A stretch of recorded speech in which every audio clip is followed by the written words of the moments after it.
Termasuk Makanya saya minta kejelasan dulu.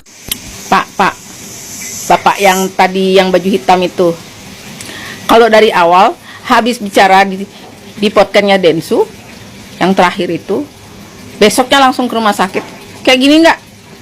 Agus pasti sudah bagus, sudah batanya bagus, operasi dengan bagus, sehat, dan semuanya baik-baik saja, cerita ini selesai. Yang bikin panjang ceritanya kan kalian, paham? Nggak ada tuh yang namanya Tenopi itu yang ngajak-ngajak ribut.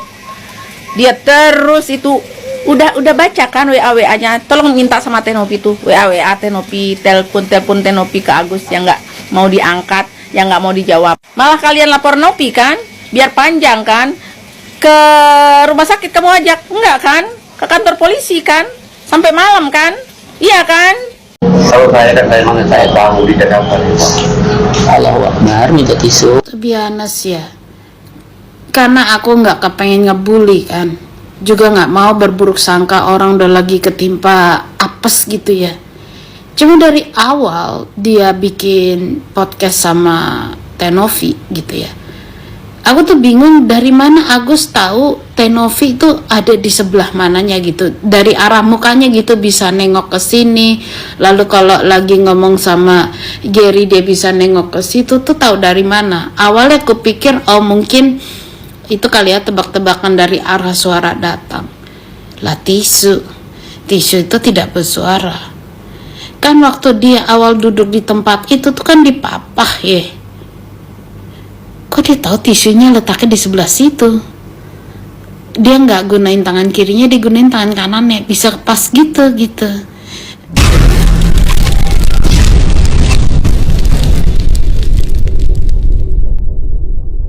Bawah 5 tahun, artinya dalilnya, dan tidak masuk dalam pasal pengecualian yang 21 ayat 2 KUHP tadi. Artinya Tenovi tidak dapat dilakukan penahanan oleh penegak hukum. Nah, saya sekarang ceritakan gini teman-teman. Saat ini yang sedang bergulir itu namanya tahapan proses penyelidikan. Jadi apa sih manfaat dari proses penyelidikan ini? Penyelidikan adalah untuk membuktikan apakah sebuah peristiwa yang dilaporkan dalam laporan polisi ini, apakah dia itu tindak pidana atau bukan. Contoh, misalkan kasusnya ini ternyata keperdataan, sehingga berhentilah di penyelidikan. Karena kan prinsipnya kan polisi tidak boleh menolak laporan masyarakat kan. Jadi artinya semua laporan masyarakat ditampung oleh pihak kepolisian. Nah nanti akan difilter pada saat penyelidikan, apakah ini peristiwa pidana atau bukan nih. Nah saat ini yang sedang bergulir itu proses penyelidikan tuh teman-teman. Nah saat ini sudah diproses, sudah diperiksa tuh dari pihak Agus, sudah diperiksa, sudah diminta keterangan sebagai pelapor. Mungkin nanti akan dihadirkan juga dari saksi-saksi dari pihak Agus, selanjutnya dari pihak Tenovi, dan selanjutnya mungkin akan dihadirkan saksi-saksi yang meringankan dari pihaknya Tenovi itu. Nah nanti baru tuh di situ difilter apakah ini tindak pidana atau bukan, apakah bisa berlanjut nggak ke penyidikan. Nah kalau penyidikan itu apa teman-teman? Penyidikan tuh gini, untuk mencari dua alat bukti tindak pidana tuh, dua alat buktinya dicari pada saat penyidikan dan untuk mencari tersangkanya. Nah setelah penyidikan baru kita maju ke persidangan tuh teman-teman. Nah sekarang kita bedah nih teman-teman ya, apakah kira-kira kasus ini bisa maju nggak ke penyidikan. Sekarang kalau kita bedah nih, pasal 369 tentang pemerasan, itu hukum tuh ada rumusnya teman-teman. Jadi kita jabarkan aja unsur per unsur penunsurnya tuh, terpenuhi nggak? Rumus-rumusnya terpenuhi nggak? Nah bunyinya gini teman-teman, barang siapa dengan sengaja melawan hukum menguntungkan diri sendiri dengan cara, nah itu nanti ada bunyi selanjutnya, tapi saya cut dulu sampai situ. Kenapa? Karena gini, pertanyaannya sekarang kita kaji nih, apakah Tenovi ini atau yayasannya dapat dikategorikan sebagai menguntungkan dirinya sendiri?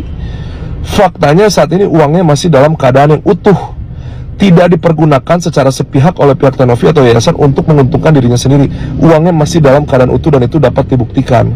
Artinya kalau dapat dibuktikan tentu artinya gugur dong undang-undangnya dong, pasal yang dipersangkakan oleh kepada Tenovi ini, karena uangnya masih dalam keadaan utuh. Pertanyaannya untungnya di sebelah mana kan gitu kan? Sikap Agus Salim yang melaporkan Pratiwi Novianti membuat geram banyak pihak termasuk para donatur. Sejumlah donatur sampai membuat petisi agar Agus mencabut laporan dan mengembalikan uang donasi ke masing-masing donatur. Ketika dikonfirmasi mengenai hal tersebut, Agus Salim mengaku tak masalah dengan tuntutan para donatur. Bila mereka meminta balik uang tersebut, Agus hanya bisa pasrah. Enggak masalah sih, itu hak mereka, ujar Agus Salim. Apalagi saat ini Agus Salim juga sudah tidak menguasai uang donasi itu lagi. Semua sudah diserahkan ke yayasan milik Pratiwi Novianti. Kan uangnya juga sudah nggak di saya, sudah di Tenovi, kata Agus Salim. Uangnya sudah beralih ke yayasannya, timpal pengacara Agus Salim. Jadi, bagaimana tanggapan kalian? Tinggalkan komentarnya di bawah. Aku pernah dengar seperti ini. Uang itu tidak mengubah karakter atau sifat orang, tapi uang itu mempertegas karakter orang tersebut. Sama seperti si Agus, ya cocok itu sama perumpamaannya. Jadi sebelum dia dapat duit itu kan, aku sedih banget. Terus pas uangnya ada, uangnya diambil, terus dia di backup sama beberapa pengacara. Novi jahat. Sebenarnya antara kedua belah pihak ini ya sama-sama ada kesalahan. Karena kok menurut aku ya, kalau kayak masalah keuangan gitu tuh, itu tuh kita tuh nggak bisa kayak ya udahlah percaya, ya udahlah kasihan, ya udahlah percaya aja. Apalagi itu menyangkut dengan jumlah uang yang banyak, dan itu juga uang dari orang lain yang diamanatkan.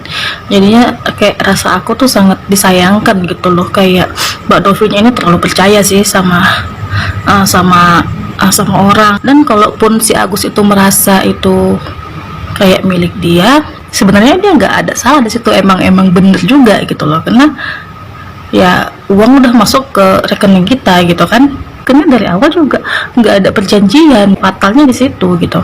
Jadi makanya si Agus ini pun banyak juga yang bela dia, karena kayak ya uang udah masuk ke rekening dia gitu.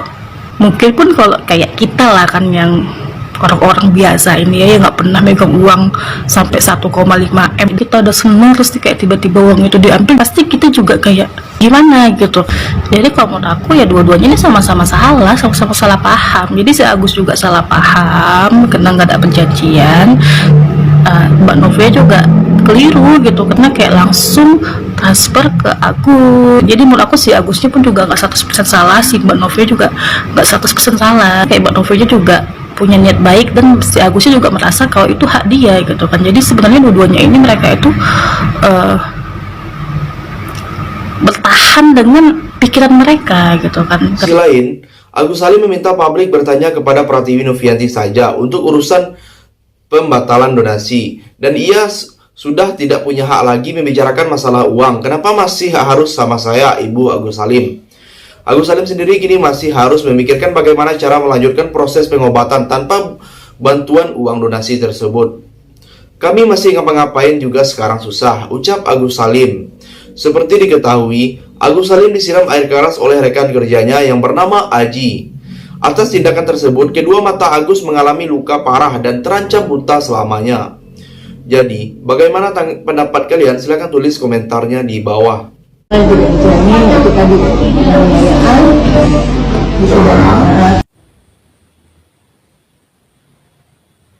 Udah deh Bang Agus, aduh sampai bingung mau ngomong apa. Minta maaf sama Tenopi, jangan berharap Tenopi yang ke situ. Karena udah beberapa kali Tenopinya udah ngajakin berobat tapi nggak ada respon dari keluarga Bang Agus. Gimana kalau udah kayak gini? Kisnya nggak bisa dipakai. Kemarin sudah mau diatur sama Mbak Nopi, malah berharapnya uang itu tetap ada di tangannya Mas Agus. Ini uang tangan Tenopi itu bukannya maksud dan tujuan dia mau pakai buat foya-foya, kan enggak. Maksudnya itu biar pengeluarannya pasti buat apa. Terus jadi dia bisa menghandle, jadi dia bisa melihat apa aja yang dikeluarin. Nanti kalau ada sisanya kan buat Mas Agus, heran. Tuh, kalau begini baru nanya. Inginnya Tenopi itu melihat keadaan saya. Bagaimana keadaan saya? Ada pusing gak tuh? Netizen aja pasti pusing melihat kelakuannya Mas Agus. Kemarin katanya udah bisa ngeliat. Dari sekian banyak barang-barang yang ada yang waktu itu, kenapa harus uang yang dia cari? Yang terakhir, Pratiwi Novianti kemudian mengajak Agus ke podcast Denny Sumargo. Dari situ, banyak warganet yang memberikan donasi ke Agus dan hasilnya pun mengejutkan sampai 1,5 miliar rupiah. Namun sayangnya, uang donasi yang sebesar itu malah dimanfaatkan oleh Agus Salim untuk membayar hutang dan membayar rumah salah satu kerabatnya yang bernama Wawa. Tak itu saja, bukan berobat ke rumah sakit mata khusus, Agus malah berobat menggunakan BPJS. Cerita ini pun viral dan Agus tak terima dengan tindakan Pratiwi Novianti. Agus lalu bersama Farhad Abbas kemudian melaporkan Novi ke polisi dengan tudingan fitnah dan pencemaran nama baik melalui media elektronik. Jadi, sampai di sini bagaimana tanggapan kalian? Tinggalkan komentar di bawah sebanyak-banyaknya. Saya dari channel YouTube Segudang TV, pamit, sampai jumpa.